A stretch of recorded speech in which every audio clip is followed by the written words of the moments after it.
I spent my whole life giving love, time, money, myself, until one night, over a table filled with food I bought, I heard something that shattered me forever. This isn't just a story of humiliation, it's a story of awakening. If you've ever felt invisible in your own home, this story is for you. Make sure to subscribe and tell me in the comments where you're watching from. I want to know your story too. I still remember the clink of crystal glasses, the low hum of jazz music floating through the house I paid for, the smell of the roast chicken I had seasoned that morning, slow cooking while I ran errands for a dinner I wasn't even supposed to be part of. But I was there, because Olivia had forgotten to tell me her parents were coming over. Again. And the house needed to look perfect. Again. I should have known better than to stay. I should have known what was coming the moment her mother looked at me with those half-curious, half-condescending eyes and asked, "And you are?" Olivia didn't miss a beat. "Oh," she said, laughing like it was the funniest thing in the world. "That's Margaret, our unofficial maid. Keeps the house running." Everyone laughed, even Ethan, my son. I just stood there, holding the empty wine bottle I had brought up from the basement. I smiled, politely, as if I didn't feel the floor disappear beneath my feet, as if my heart wasn't crumbling piece by piece. I excused myself, set the bottle on the counter, and walked slowly to my bedroom. They kept laughing behind me. Not one of them, not my own son, bothered to correct her, to say that's my mother, to say anything. That night, I didn't sleep. I sat on the edge of my bed, staring at the door I'd painted myself years ago when we first moved in. I remembered the day I signed those mortgage papers. My name, my credit, my down payment. Ethan had just graduated college. Olivia wasn't even in the picture yet. They had nothing. I gave them everything. And now? Now I was the maid. The next morning I made coffee like I always did. I fed the cat Olivia pretended to like. And when she came downstairs in her yoga outfit, too busy on her phone to even say good morning, I stood there and waited. She looked up eventually. I handed her the keys. All of them. The front door, the back, the garage, the mailbox. "What's this?" she asked, her manicured brow furrowed. I smiled. "Good luck paying the mortgage now." She blinked. "What?" I walked past her, down the hall, past the photos I had framed, the furniture I had chosen, the walls I had painted. I didn't take anything, just my purse and the coat I'd worn when I brought Ethan home from the hospital. I didn't even say goodbye. I heard Ethan calling my name as I opened the door. I didn't stop. He ran after me barefoot in the driveway, but I kept walking. I didn't slam the door of the car. I closed it gently, calmly, because something inside me had snapped, but not in the way you think. It wasn't rage. It wasn't grief. It was clarity, and that was the most terrifying thing of all, because clarity is quiet. It doesn't scream. It doesn't beg. It just knows, and I knew for the first time in my life that I was done. I didn't know exactly where I was going, but I knew where I wasn't staying. The last thing I saw in my rearview mirror was Ethan standing in the driveway, stunned. He had no idea how much he'd just lost, and neither did I, yet. They say you don't realize you were drowning until you finally breathe. That first night in the small apartment left to me by my great-aunt Ruth, it wasn't freedom. Not yet. It was silence, thick, echoing silence that settled over everything like dust. The apartment smelled like time. Old floorboards, yellowed wallpaper, a heater that groaned like it had seen better decades.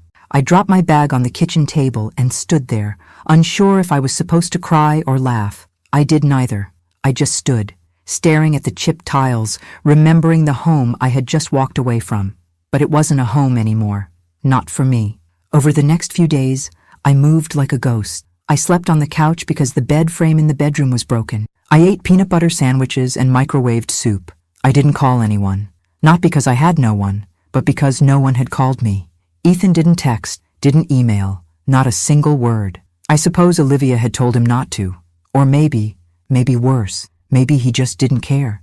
I kept thinking about that dinner, about the way they laughed, about the way he laughed. I raised that boy, alone, after my ex-husband left. I gave up my career, my plans, myself. I cleaned motel rooms at night and stocked groceries at dawn just to keep a roof over our heads. And when my parents passed and left me that insurance money, I used it all to buy a house, a home. I never asked for rent, never made him pay a dime. And somehow, in Olivia's version of the world, I had become the help.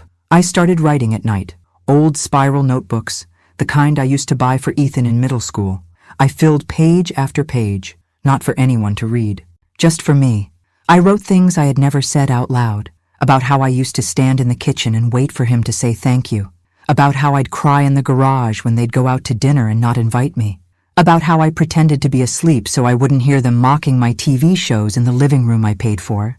And then one day, while looking for a light bulb in the upstairs storage closet, I found the old metal trunk Ruth used to keep under her sewing machine.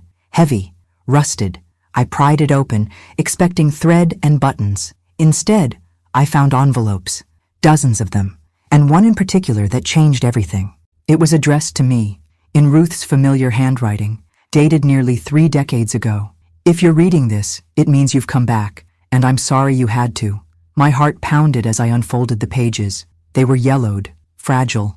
Inside were copies of hospital forms, notes, and a single photograph of a newborn wrapped in a hospital blanket, not Ethan. There was a name, Michael Jameson. I read the letter 3 times before it made any sense. Ruth had been a nurse at the hospital where Ethan was born. She said she always had doubts. She'd seen something odd in the nursery the night I gave birth, a last-minute room switch, a confusion with the tags. But by the time she raised the issue, it was too late. The babies had already gone home. She never told me, said she was afraid, said she hoped she was wrong. But then, years later, she found a document buried in her files, a quiet settlement from the hospital to another family. And that's when she knew. Ethan wasn't my son. My hands trembled. I thought I might pass out. I stared at the photo, at the name, Michael Jameson. My mind refused to process it. Because if this was true, who was Ethan? Who was I to him? And then something strange happened. I didn't feel grief. I didn't feel rage. I felt free. Not because I didn't love Ethan, but because suddenly all those years of pain, of feeling like a stranger in my own life, made sense. Maybe that coldness I always felt from him. Maybe it wasn't imagined. Maybe he always felt like a stranger. And maybe I wasn't crazy after all. I spent the rest of the night reading every paper in that trunk. Ruth had kept it all. DNA reports, affidavits, a small article about the Jameson family, successful, educated, local, and still living in the same town. My real son had been here all along, growing up just a few miles away. I folded the letters back carefully, placed them in a new envelope, and put them in my nightstand drawer. Then I looked at myself in the mirror for a long, long time. I didn't recognize the woman looking back at me, but for the first time in a long time, I wasn't ashamed of her. She was broken, yes, but she was waking up, and the world had no idea what that meant yet. There's a kind of silence that doesn't feel peaceful. It feels punishing. That was the kind of silence I lived in for weeks after reading Aunt Ruth's letter. I didn't know what to do with the information. I carried it inside me like a live wire, dangerous to touch, impossible to ignore. I didn't reach out to Ethan. I didn't go looking for Michael. I just existed. Each day, I woke up, made a single cup of coffee, stared out the dusty kitchen window, and tried to understand who I was now. The Margaret who raised Ethan wasn't the same woman who read those letters. That Margaret was a mother, a wife once, a caregiver, a giver of everything. But who was I without that identity? One evening, the heater went out in the apartment. I lit a candle and bundled myself in blankets, curling up on the couch with the hospital files in my lap. I must have read them 100 times, every line, every signature, every timestamp.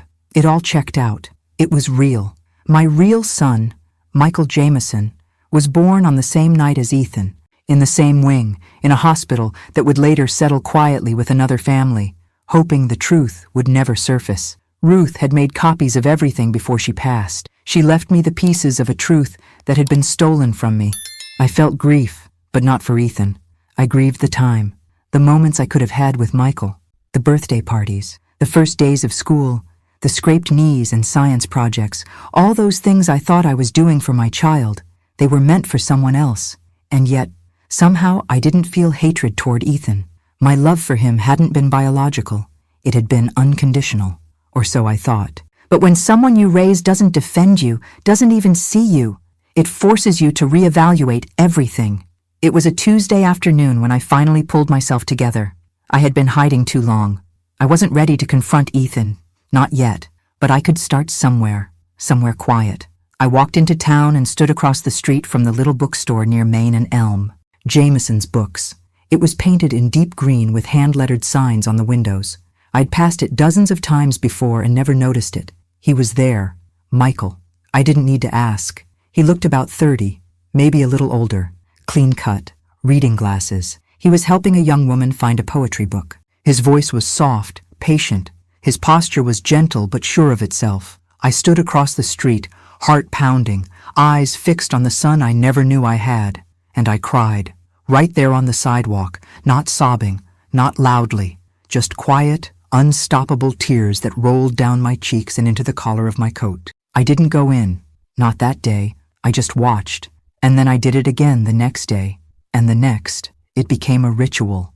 I'd walk the block, sit on the bench near the corner, pretend to check my phone or drink coffee from a paper cup, and I'd watch Michael living the life I was never part of.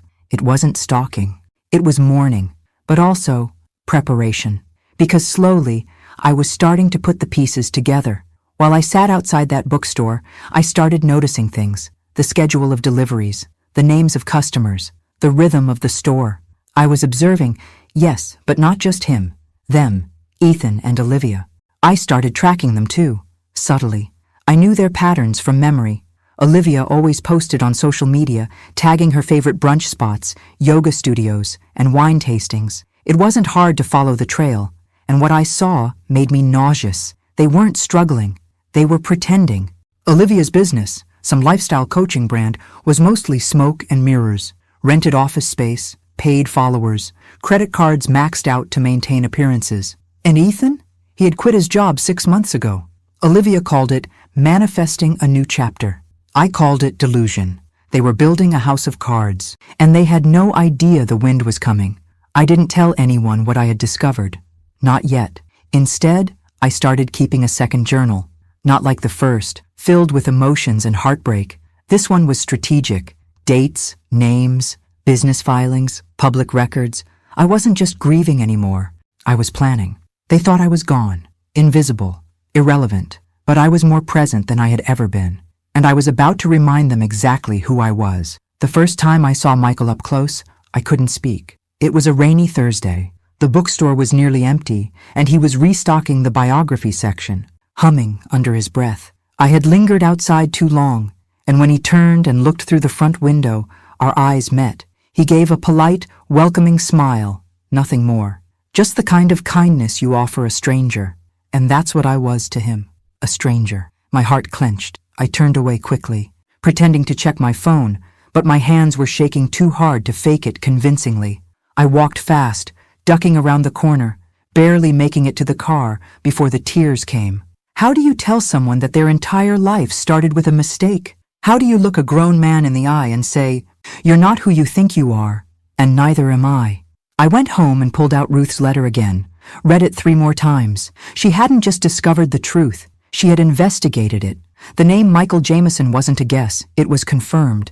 She had found the settlement papers. The hospital never told me, because I was never meant to know. And the Jamesons? They must have known something. Maybe not the full truth, but enough to accept a quiet payout. But I wasn't here for revenge against them. I wasn't even sure what I was here for. I just wanted to know him, to see if the ache in my chest could be filled by the reality of who he was. So I went back. I started small. I bought a book. Michael rang it up himself. "Good choice," he said with a smile. Hard to find these days. His voice was warm, familiar in a way that made my throat tighten. He handed me the bag, his fingers brushing mine for a second. I nodded. "You own this place?" "Sort of," he said. "My parents helped me get started. They're retired now, so I keep busy here." Of course they helped. Of course he had support. Not like Ethan, who'd had nothing but my blood, sweat, and sacrifice, and who had turned around and offered me up as a joke. Michael had parents, but not me. And Ethan had me, but never wanted what I gave. The universe had scrambled the puzzle and left us all bleeding over the wrong pieces. I started visiting the bookstore every few days, casual. Sometimes I bought a novel, sometimes just browsed. Michael began to recognize me. He'd say, "Back again?" with that easy smile. We made small talk, weather, books, local events. I never told him my name. Not yet. It wasn't time. Meanwhile, back in the shadows of my old life, Things were shifting. Ethan sent me one message, a text that said, "Mom, are you okay?" Nothing more. After 3 weeks of silence, that's what I got. I didn't reply. I had nothing left to say. But I started looking deeper into their world. I pulled up the deed to the house. It was still in my name. Olivia had tried to refinance without my permission. Denied. She couldn't afford the mortgage. Ethan had no income. I could have evicted them on the spot, but that would have been too easy. No, I needed them to feel the slow unraveling, the fear, the realization that the foundation they stood on wasn't just fragile, it belonged to someone else entirely. Me. Every night, I wrote. My new journal was meticulous. Every receipt, every conversation, every time Michael mentioned a hobby, a favorite author, a childhood memory, I wrote it down, not to use against him, but to understand the son I never got to raise. And in between the lines, I began to see the truth more clearly than I ever had before. Ethan didn't treat me poorly because he was switched at birth. He treated me poorly because he chose to, because Olivia gave him permission to, because somewhere along the line, he stopped seeing me as someone to respect and started seeing me as someone to dismiss. But Michael, he didn't know me at all, and yet he treated me with more kindness in 5 minutes than Ethan had in 5 years. I wasn't ready to tell him. Not yet, but I was close. And when the time came, I wouldn't just tell him who I was. I would tell him everything, about the hospital, about the switch, about the life that was stolen from us both. But first, I had to finish watching the collapse of the life I had already left behind. Because once the final piece fell, I wouldn't be looking back. I never planned to become a shadow in my own story. But sometimes the only way to see people clearly is to step out of the light. After that day in the bookstore, things shifted inside me. Not suddenly, but like a slow sunrise creeping across a frozen field. Quiet, inescapable. I didn't rush anything. I wasn't just trying to reconnect with a son I never knew. I was trying to reclaim myself. I began walking a little taller, speaking a little stronger. I bought a second-hand laptop and began typing my notes into files. Evidence, timelines, names. This wasn't a diary anymore.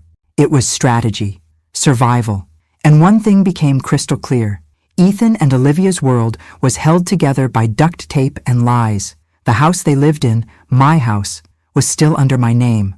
Olivia's lifestyle business, Olivia Ascends, was a fabricated empire. Fake clients, fake testimonials. She'd built a brand on buzzwords and filters, selling personal growth advice while driving a leased luxury car she couldn't afford. I found the LLC paperwork online. I checked tax records. I looked up business reviews. Every post she made was curated. Every event they attended was a photo op. And behind it all was debt. So much debt. Maxed out cards. A defaulted private loan.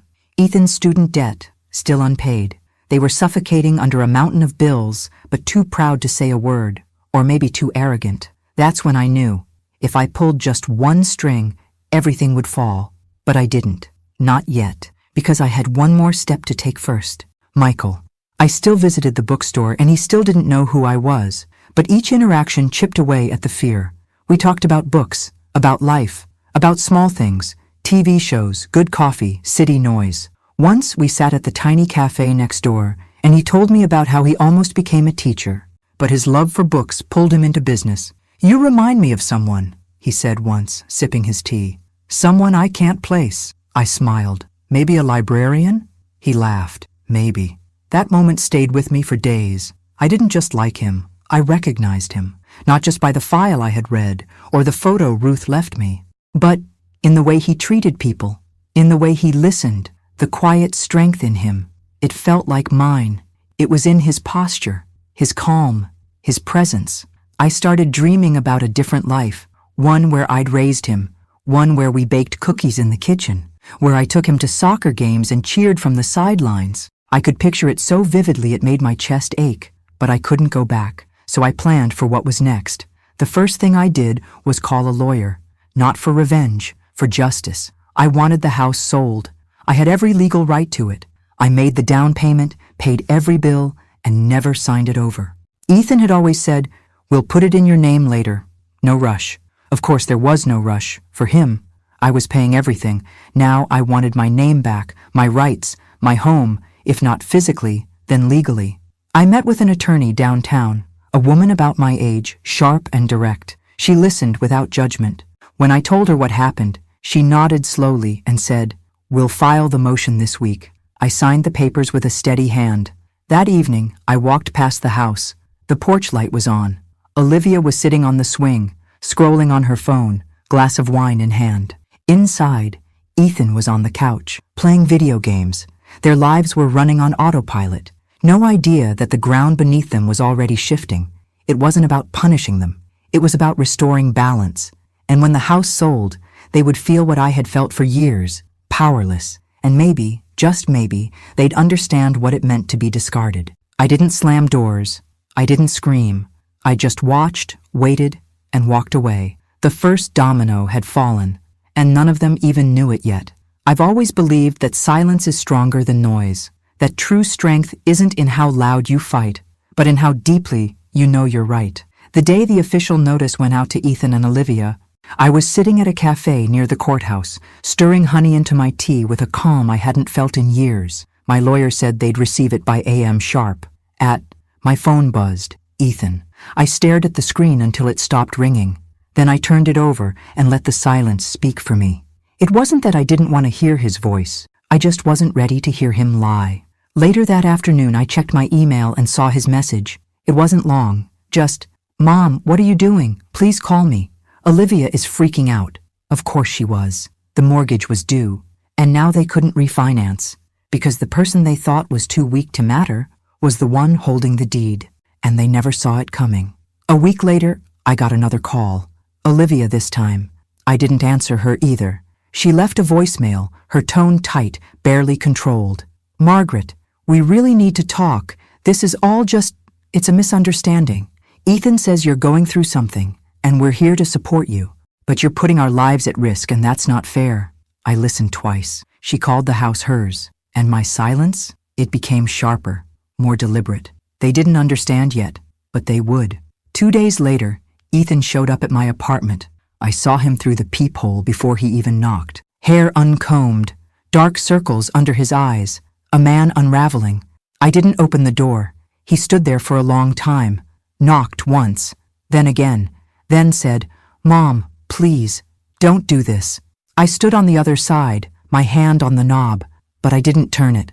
I let him sit in the discomfort of being unheard, just like I had for years. The following week, my lawyer finalized the paperwork to list the house. I would get the full profit, every cent, legally, ethically, emotionally. All of it was mine. Olivia tried to fight it. She claimed contribution of value. My lawyer smiled and said, "Let's see her prove it in court." She couldn't, because she never invested in anything but appearances. And now, those were crumbling, one filter at a time. Word got out. Olivia's parents stopped commenting on her social media posts. Clients began backing out. She made a video trying to explain the unfairness of generational property law. People saw through it. And I didn't post a thing. I just kept showing up at Michael's bookstore. We had coffee again, talked about an old novel we both loved. He recommended a memoir to me. "It's about grief," he said, "but also forgiveness." I nodded, swallowing the lump in my throat. "I think you'd like it," he added. Maybe I would, but not yet. I wasn't done grieving or forgiving. At home, I began boxing up old photos, pictures of Ethan as a baby, school portraits, birthday parties where I did all the work and none of the credit. I didn't throw them out, but I put them away, because the woman who had spent her life giving everything was gone. And the woman who took her place, she wasn't angry. She was awake. The papers were signed. The house was going on the market. And somewhere inside that green bookstore across town, my real son laughed at something a customer said, completely unaware that his life was about to change too, but in the best way. Because not all losses are tragedies. Some of them are beginnings in disguise. I always thought masks were something people wore at costume parties, but Olivia wore hers like a second skin, flawless, smiling, unshakable. The kind of woman who always knew how to pose for a photo, how to angle her voice just right in public. But the thing about masks, eventually, they crack, and I was about to shatter hers completely. The idea came to me one morning while browsing the local business directory. I had already gathered enough personal dirt, credit problems, fraudulent Instagram partnerships, late mortgage payments. But I wanted more than rumors. I wanted facts. Something concrete, something they couldn't spin. So I hired a local business consultant, a man named Darren, quiet, professional, discreet. I told him I needed a full audit of a business, nothing illegal, just a private deep dive into its structure. I gave him Olivia's company name, Olivia Ascends LLC. He got to work. A week later, he delivered everything in a neat folder. And what he found, even I wasn't prepared for. Olivia's entire business model was a lie. No tax filings for the last 2 quarters. Several invoices forged to look like they came from real clients, but the clients didn't exist. Photo shoots staged at rented properties she claimed were home makeovers. Her so-called partnerships were just affiliate links with inflated metrics. She wasn't just pretending to be successful. She was deceiving everyone. I asked Darren, would this hold up under scrutiny? He looked at me and said, if this goes public, she's finished, financially, professionally. And that's when I made a decision. I printed everything. Then I found the address of Olivia's parents, the same people who once laughed in my home, clinking wine glasses while their daughter humiliated me in my own kitchen. I mailed them the file, anonymously. No letter, no signature, just a simple note on top that read, everything you think you know is a performance. 2 days later, the first cracks appeared. Olivia's Instagram went quiet. No stories, no curated morning routines. Her newest post, an inspirational quote about being misunderstood, was flooded with strange comments. Then, like dominoes, her world began to collapse. Her website went offline for maintenance. Her last planned workshop was canceled due to unforeseen circumstances. And then, I heard the cherry on top from an old neighbor who still followed her. Olivia's mother was seen leaving her house in a rage, shouting on the phone, face red, purse swinging wildly. Whatever happened behind those closed doors, it wasn't filtered, and it wasn't pretty. Ethan called me again that night. I didn't answer. He left another voicemail. Mom, I don't know what's happening. Olivia's parents aren't speaking to us. Someone sent them stuff, documents. They think we forged them. Did you do this? I didn't reply. He was finally seeing her for who she really was, and himself too. He had spent years defending a woman who destroyed everything in her path, starting with me. Let him feel it. Let him sit in it. That night, I walked to the bookstore again. Michael was closing up. He waved when he saw me. Back again? He said, unlocking the door to let me in. You should just work here at this point. I smiled. Maybe I should. We sat on the floor, surrounded by stacked paperbacks. He was cataloging a new shipment. I helped without being asked. Why do you come here? He asked, not unkindly. The question caught me off guard. I looked at him. Really looked at him. He had my eyes. I hadn't noticed before. I like the way it feels in here, I said. Like, nothing's pretending to be something it's not. He tilted his head, considering me. Me too. We worked in silence after that. No small talk, no more questions. But in that quiet, something settled between us. Not truth, not yet, but something close. A thread connecting us. And for the first time, I didn't feel like a ghost in someone else's life. I felt seen. And the woman who once stood invisible in her own kitchen, she was gone. In her place stood someone they never expected, someone they never should have underestimated. I used to think heartbreak came in one big blow, like a car crash or a door slamming shut. But it's not like that. Not always. Sometimes it comes slowly, like water leaking through a roof, drip by drip, until one day the whole ceiling collapses. And Ethan, he was finally standing under the flood. The news had reached him by then. The house was officially listed. The mask Olivia wore had crumbled, her business exposed, her reputation unraveling. And with nowhere else to point the blame, Ethan did what he always did. He came running to me. I heard the knock before I saw him. It was a quiet afternoon. I was just finishing a cup of tea when the sound echoed through the apartment. 3 soft raps, hesitant, like the knock of someone who didn't know if he'd be welcomed or slammed. I opened the door slowly. He looked like he hadn't slept in days. Unshaven, thinner than I remembered, shirt wrinkled like he pulled it off the floor. Mom, he said, voice cracked. Can I come in? I didn't answer, just stepped aside. He walked in and stood in the middle of the room like he didn't know what to do with his body. For a long time, neither of us spoke. Finally, he broke. Why are you doing this? He asked. To us? I almost laughed. Us, as if there had been an us in years. I sat down in the armchair across from him, calm, composed. I'm not doing anything to you, Ethan. I'm doing something for me. His jaw clenched. You're selling the house. My house. I grew up there. And you gave it away, I said, my voice low. You let your wife turn me into your maid. You watched it happen. You laughed. You never even apologized. He didn't deny it, just looked at the floor. I thought you were just being dramatic, he mumbled. I didn't know it hurt you like that. I stared at him. That's the problem. Ethan, you never bothered to know what hurt me. You just assumed I'd always be there, cleaning up after you, paying your bills, nodding along while you let that woman chip away at who I was. He flinched. Olivia's not who I thought she was. That's not news to me. He finally looked up at me. His eyes were glassy now. I lost everything. I didn't blink. No, you gave it away. Silence stretched between us. I miss you, he whispered. I sat up straighter. I raised you, I said, fed you, clothed you, sacrificed for you, and you let me be humiliated in the house I bought. His lip trembled. I thought she was helping me. I thought we were building something. You built a lie, I said, and now it's falling apart. He stood then, pacing the room. So that's it? You just walk away? I got up, walked over to the drawer by the kitchen, and pulled out the envelope Ruth left me. I held it in my hands. I'm going to tell you something now, I said, and I need you to listen. Really listen. He nodded, confused. I handed him the envelope. These are your birth records. Read them. He sat, opened it slowly. His brow furrowed, then fell. He read the letter, the hospital files, the DNA test Ruth had quietly ordered after all those years. He looked up at me, eyes wide. This can't be real. It is. You're saying I'm not your son? I'm saying you weren't born to me, but I raised you as if you were. I gave you every piece of me, even when you didn't want it. He went pale. So who's your real son? I didn't answer. He sat there, shell-shocked, mouth open, pages trembling in his hands. I don't know who I am anymore, he whispered. Now you know how I felt, I said. For years. He didn't cry. Not really.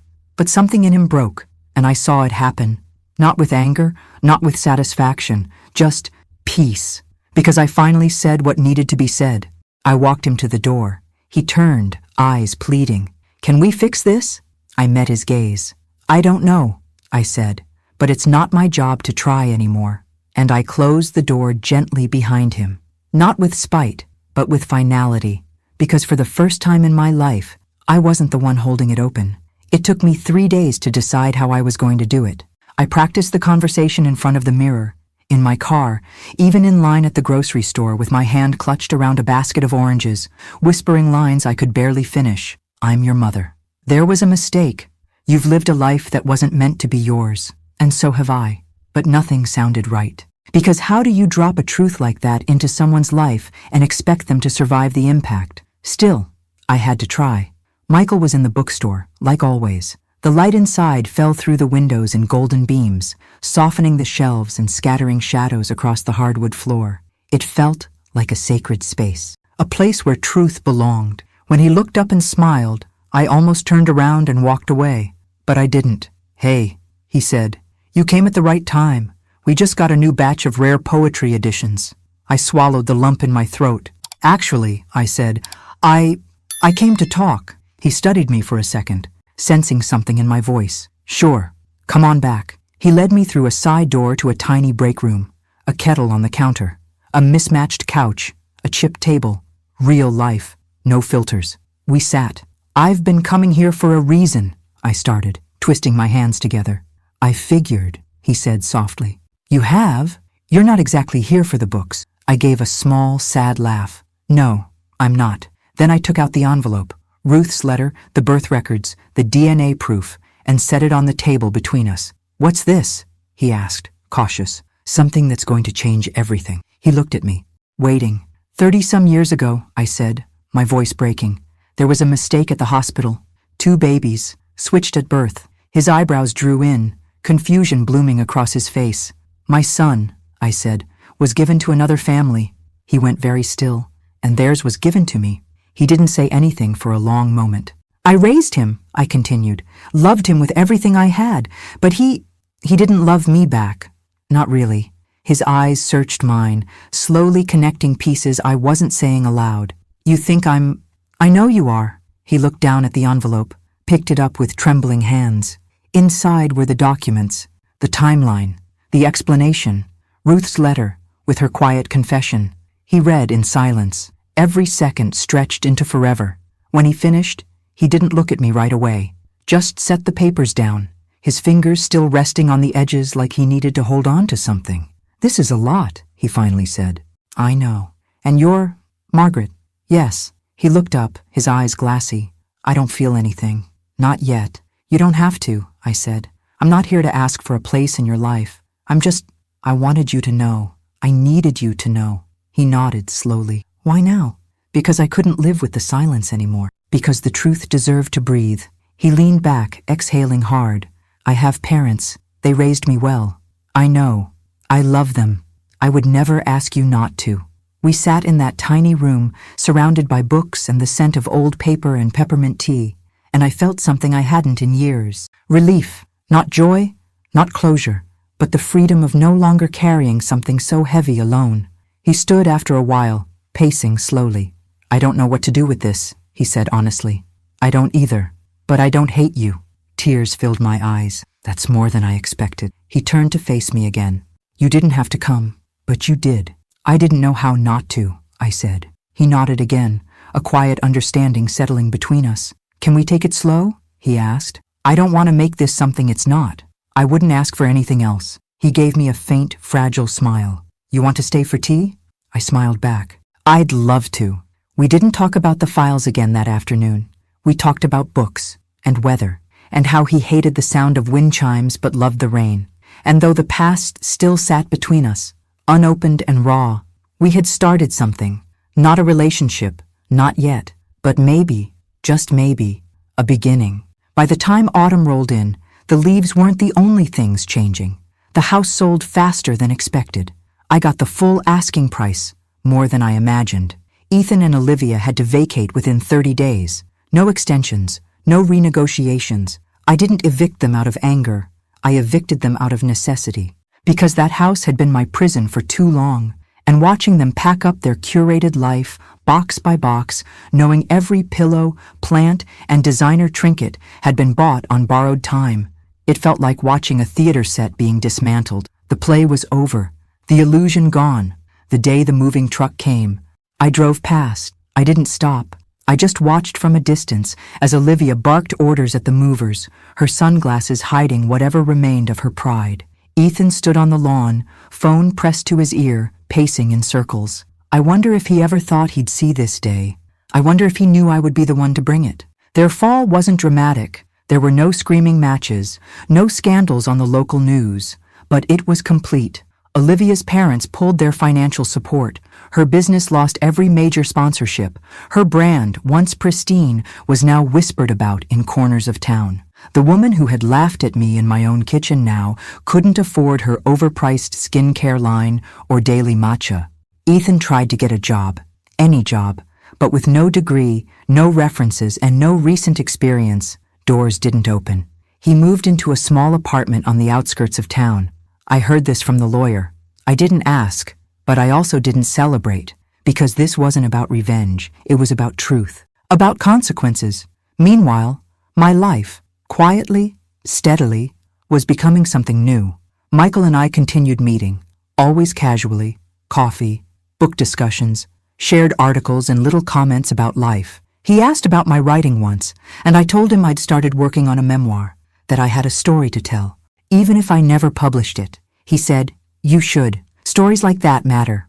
He still didn't call me Mom, and I didn't expect him to. That wasn't the point. We were building something not out of obligation, but out of choice, and that made all the difference. One afternoon, we walked through the farmer's market together. He picked up a jar of apple butter and laughed. My mom used to make this, every fall. Something about the way he said my mom. It didn't sting. It felt, okay, natural, right. Because he had a mom, and I had a son who didn't see me until it was too late. Some nights, I sat alone with my tea, wondering if Ethan was sleeping on a mattress or a floor, if Olivia still wore her silk robes, If they looked at each other now and saw all the things they'd ignored before, I didn't miss them. I missed the idea of what we were supposed to be. But grief like that, it's a shadow. It fades, little by little. And pride? That grows, especially when you learn to love yourself more than you loved their approval. I walked through my old neighborhood one last time before the sale closed. Not to haunt it, just to say goodbye. I passed the school Ethan used to attend, the park where I pushed him on swings, the grocery store where I'd count coupons to afford his favorite cereal, and I let it all go, because I had given everything I had to a family that never gave back. And now, I was giving to someone who might never call me mom, but still looked at me with kindness, with curiosity, with respect. Sometimes you don't need redemption, you just need peace, and I was finally starting to feel it. It was early November when I got the text from Ethan. Just one line. Can we meet? Just once. I stared at it for a long time. It had been weeks since I'd last seen him. Weeks of silence, of distance that felt heavier than any argument we could have had. But something about the tone. It wasn't angry or desperate or accusing. It sounded like surrender. We met at a small park on the edge of town, the kind with rusted benches and a trail that looped around a dried-up pond. I picked the spot because it was neutral. No memories, no ghosts. He was already there when I arrived, sitting on a bench with his hands clasped between his knees. He looked up, and for a moment he reminded me of the boy he used to be, awkward, unsure, waiting for direction. I sat down beside him, careful not to sit too close. He cleared his throat. "I'm not here to ask for anything," he said. I nodded, saying nothing. I wanted to understand.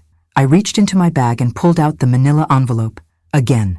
The one with Ruth's letter, the documents, the DNA results. I handed it to him without a word. He didn't open it, just held it in his lap, like he'd already read it 1,000 times. "I did a test of my own," he said. "After you told me. Same result." I nodded again. "I spent weeks trying to figure out what to do with it," he continued.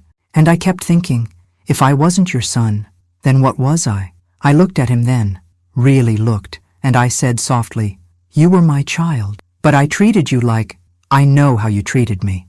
He winced. "I'm not asking for forgiveness," he said quickly. "I don't deserve it." "You don't," I said plainly. "But that doesn't mean I hate you." He turned toward me, eyes wet. "Then what does it mean?" "It means I finally love myself more than I love the idea of you." The silence that followed was thick with meaning. He bowed his head. "I thought I was protecting Olivia, standing by her, but I was just hiding behind her, wasn't I? You let her rewrite the story, and you handed her the pen." He nodded slowly. "I wish I could undo it. You can't." We sat like that for a while, two people who had shared a life built on a lie, unraveling it in the cold November air. Then he said something I didn't expect. "I hope he's good to you." I looked at him, startled. "Michael," he clarified. "Your son." A breath caught in my throat. "He's kind," I said. "Gentle." He smiled faintly. "I guess some of that came from you then." We both laughed, tired, soft, not joyful, but not bitter either. "I don't want to be in your life if it hurts you," he said finally. "But if there's ever a place for me, just a corner of it." He didn't finish the sentence. He didn't need to. I stood and looked out at the pond, leaves scattered like ashes across the surface. "I'll think about it," I said. He nodded. "That's more than I hoped for." As I turned to leave, I placed my hand on his shoulder for just a second. And that was it. The final moment. Not closure, but understanding. And that, I realized, was enough, because I didn't need to fix him anymore. I didn't need to be fixed either. I just needed to be free. And I was. I really, truly was. I always thought the word freedom sounded too big, too lofty, like something reserved for speeches and parades, not something someone like me could actually live. But when I turned the key on the front door of Michael's bookstore that morning, I finally understood what it meant. He had called me the night before, said he had something to show me. His voice was casual, but there was a weight to it, something simmering beneath the surface. I walked in and saw him standing by the back wall, where a new wooden sign had been hung above an arched doorway. The sign read, "The Next Chapter." I smiled. "What's this?" He handed me a single brass key, small, simple, polished. "It's a new section I'm opening. Cozy reading space, coffee corner, community talks. I wanted it to feel like more than just a store. I wanted it to feel like belonging. I turned the key over in my hand. And you want me to open it? He looked at me, serious now. I want you to have it. I stared at him. He continued, his voice soft. You gave someone your whole life. They treated you like furniture, like background. But I see you. I don't need you to prove anything to me. You've done enough. Tears welled in my eyes. I blinked them back. You don't have to do this, I whispered. I know, he said. But I want to. I walked toward the door under the sign and slid the key into the lock. It turned smoothly. Inside, warm light filtered through tall windows. Shelves lined the walls, already half-stocked with classics and memoirs. A rug in the center, a worn armchair, a small table with a tea set. It felt like a room from a dream I'd forgotten I had. I turned around, completely undone. Michael, he smiled, consider it yours, for however long you want it. I walked into the center of the room and stood still, breathing it in. The scent of new wood, paper, and possibility. That night, I sat in the apartment one last time, the old notebook on my lap, the last page still blank. I wrote, I was a woman who gave until I vanished. Then I became the woman who took it all back, not with rage, not with fire, but with silence, with truth, and with the kind of strength they never saw coming. The next day, I finalized the donation, A portion of the house sale went straight to a foundation that supports women starting over, those dismissed, discarded, underestimated, just like I was. They called to thank me, but I didn't need thanks, because every time I stepped into that bookstore, into the next chapter, I remembered who I was now. Not Ethan's mother, not Olivia's maid, Margaret Walker, woman, survivor, author of her own ending. I never needed permission to start again, just a key. And now, I had it in my hand, and this time, it didn't open someone else's door. It opened mine. Thanks for listening. Don't forget to subscribe and feel free to share your story in the comments. Your voice matters.